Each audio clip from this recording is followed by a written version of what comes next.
Olá, internautas. Iniciamos mais um programa Gestão Executiva. Estou muito feliz porque hoje nós vamos falar sobre mediação de conflitos. E para isso temos aí uma grande profissional que veio de Porto Alegre para nos brindar com essas informações valiosas. Valéria Santoro, gratidão, viu? Muito obrigado aí pela tua presença aqui, tá? Eu que agradeço. Pelo seu tempo, principalmente, tá? Muito obrigada. Beleza. Valéria, conta um pouquinho para os nossos internautas onde você nasceu, um pouquinho da sua trajetória profissional e depois o que te levou a essa parte aí de mediação de conflitos. Tá certo, Kendi. Bom, muito obrigada pelo convite. Eu que agradeço. Um prazer estar aqui, poder conversar contigo e conversar com todos, né? Perfeito. Então, bom, meu nome é Valéria Santoro, sou de Porto Alegre, mas isso, o meu sotaque acho que já diz, né? Não preciso nem dizer muito, né? Mas um sotaque já chega na frente. Mas eu nasci em Porto Alegre, no Rio Grande do Sul. Hoje venho muito para São Paulo, né? Trabalho aqui também. Mas a atuação hoje é virtual. Eu atendo pessoas do Brasil inteiro. Mas, então, falando um pouquinho da minha história, né? Perfeito. Eu sou formada em Direito, então a minha base de formação é no Direito. Me formei na Federal do Rio Grande do Sul. E aí fui fazendo minha caminhada dentro do Direito. Então, trabalhei como advogada, um período depois eu entrei no Tribunal de Justiça, atuei no tribunal como assessora, fui pegando a prática do direito mesmo. Tá. O que você acabou escolhendo? Tributário? O que você acabou pegando? Dentro eu trabalhei muito na área de família. Família, ok. E na época eu também atuei numa câmara do tribunal que atendia, chamava de falência concordata. Na época que eu trabalhei. Nossa, fazia tempo que eu não escutava essas duas palavras realmente. E hoje, qual que é o nome que chama mesmo daí? Recuperação de empresas, né? Recuperação judicial de empresas. Isso. Ficou até um pouco mais bonito, porque quando falava concordata falência, arrepiava. Arrepiava muito. Eu trabalhei nessa Câmara no tribunal. E, bom, houve várias modificações nessa área, né? Já está muito diferente, a lei foi muito atualizada. Mas para ver aí o tempo que eu me formei já em 97. Então, já tem um tempinho, né? Perfeito. E aí fui fazendo minhas especializações, seguir sempre estudando, sempre vi muita importância nisso, nessa atualização, interesse que eu tinha, novas áreas, então fiz uma especialização em contratos e mais adiante fui fazer também um mestrado. Ok. Aí fiz um mestrado em Direito Internacional. E aí eu vim estudar aqui na USP, em São Paulo. Que legal. Para ter uma noção, assim, novos pensadores, novas visões, novos professores, o que estava sendo pensado de diferente, sair um pouco da minha aldeia, né, dos professores que eu já conhecia. Aí você foi ver aquele negócio de tradução juramentada, essas coisas assim, né? Também. Eu fui entender muito, assim, o que me chamou a atenção nessa parte do direito internacional, na época, né? Eu pensava assim, que eu poderia trabalhar fora do país. E então o direito internacional, ele me dava a possibilidade de lecionar em outras universidades, ele me dava a possibilidade de trabalhar, por exemplo, na Organização Mundial do Comércio, porque a minha ênfase foi em comércio internacional. Perfeito.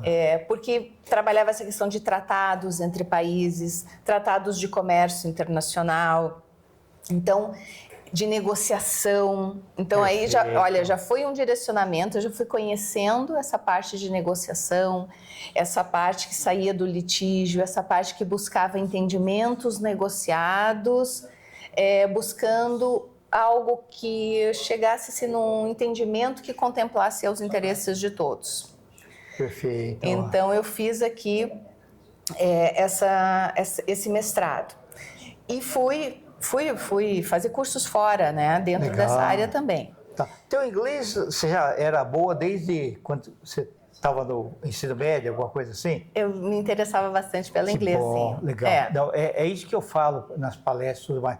Então, assim, não espera o mundo te dar oportunidade, você tem que estar pronto. Né? Então, mesmo. tem uma vaga muito interessante para você, mas precisa ter inglês. Se você não tiver, você já está fora. É verdade.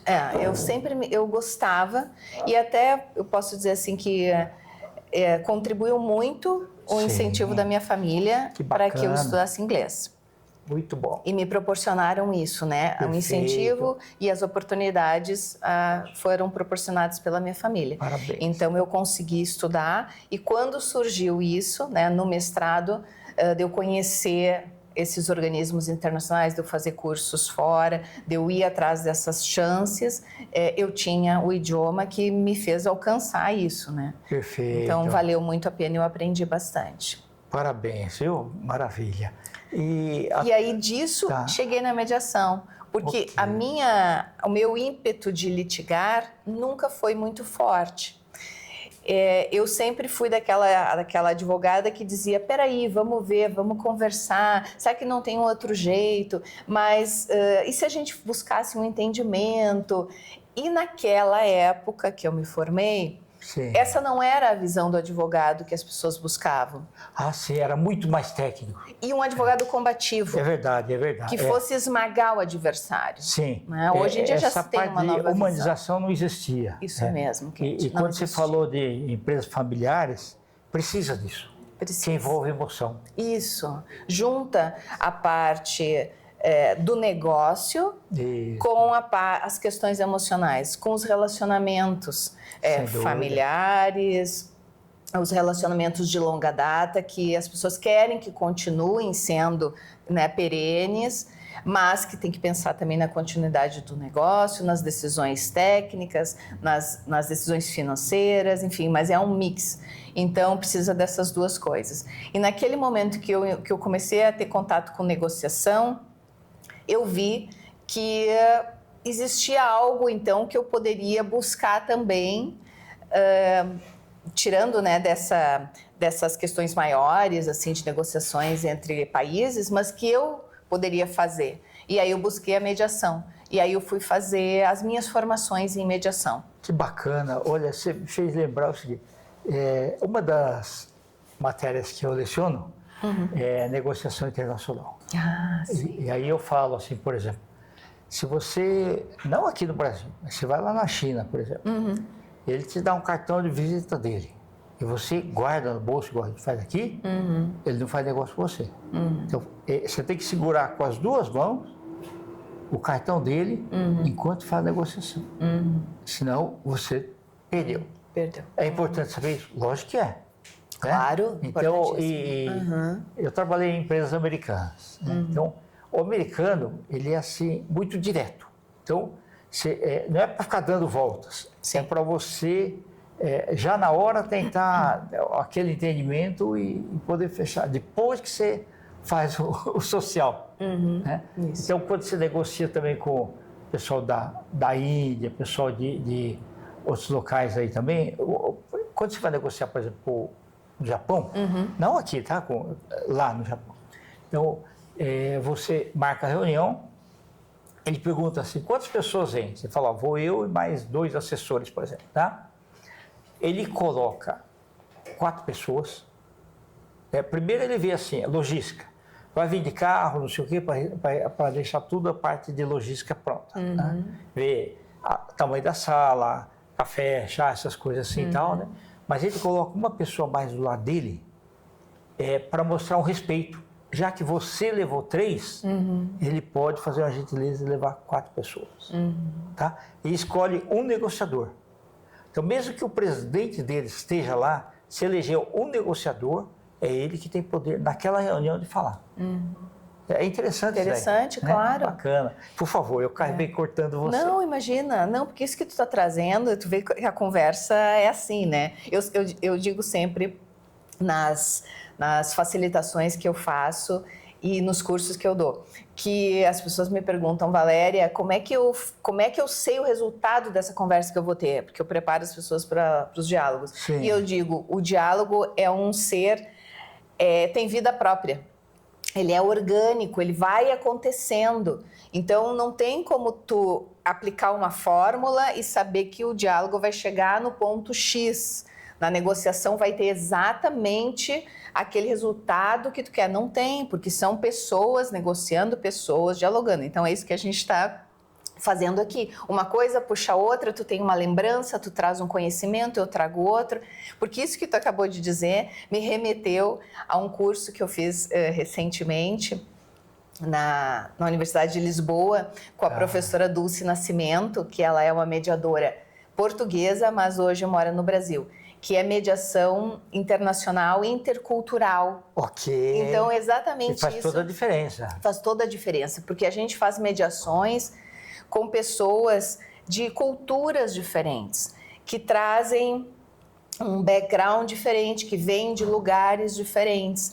Então, às vezes, o que significa para mim, às vezes até uma palavra, um termo, que para mim, que venho de uma cultura diferente, de uma parte do país diferente, que tive uma educação de uma certa forma, aquela palavra significa uma coisa. E aí pega uma pessoa da mesma língua, estamos falando a mesma língua portuguesa, mas ela vem de outro lugar, uma outra região, foi educada de uma outra forma, vai ter outra conotação. E aí naquela negociação, naquela mediação, só por essa diferença de significado, já pode dar um ruído de comunicação imenso e a coisa ficar truncada e não andar. E se o mediador não está atento para isso, aquilo pode interromper a mediação, o fluxo do diálogo. Então, a gente trabalhou muito nesse curso, essa atenção, essa percepção das culturas, esse alinhamento dos significados. Okay. É muito interessante. Então, isso que tu está dizendo das culturas é real. Atualmente, você tem que pensar numa relação ganha-ganha. Certo. Não só técnica, assim, de bater, assim, não. Tem que humanizar um pouco o ambiente. Isso, contemplar todos. Então, essa é a melhor, digamos assim, o melhor resultado que se pode esperar é quando todos ganham. Então, procurar trazer alternativas, criar alternativas criativas que talvez quando se inicia o diálogo elas nem tenham sido imaginadas por nenhuma das partes, mas que no diálogo essas alternativas vão sendo criadas, vão surgindo e vão sendo construídas por todos ali, e que essas alternativas, essas soluções, elas vão contemplar a todos, ainda que minimamente, ainda que contemplem assim o que é inegociável, né, o cerne, né, não na sua totalidade do que eu gostaria, mas na essência contemple. Essa é a melhor solução que pode ser construída, que eu saio dali satisfeito. Sim. Vejo que eu fui visto na minha necessidade e fui atendido. E aí todos saem ganhadores, né? Todos saem vencedores naquele diálogo, assim. Parabéns pela sua trajetória. Você pode falar seu Instagram, por favor? Que nós vamos escrever aqui também. Claro, eu falo sim.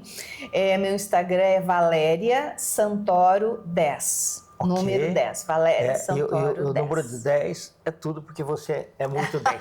Né? Obrigada, Valéria, eu quero que você volte uma outra vez para trazer um exemplar do seu livro e nós falarmos depois do seu livro. Pode ser? Claro, volto com todo prazer. Tá bom, a TV Relacionamento estará sempre aqui, braço aberto para você. Muito obrigada, Quentinho. Muito obrigada mesmo. Viu? Muito obrigado. Um prazer. Internautas, com os agradecimentos então a essa fantástica profissional, Valéria Santoro, nós finalizamos mais um Gestão Executiva. Um grande abraço e até a próxima.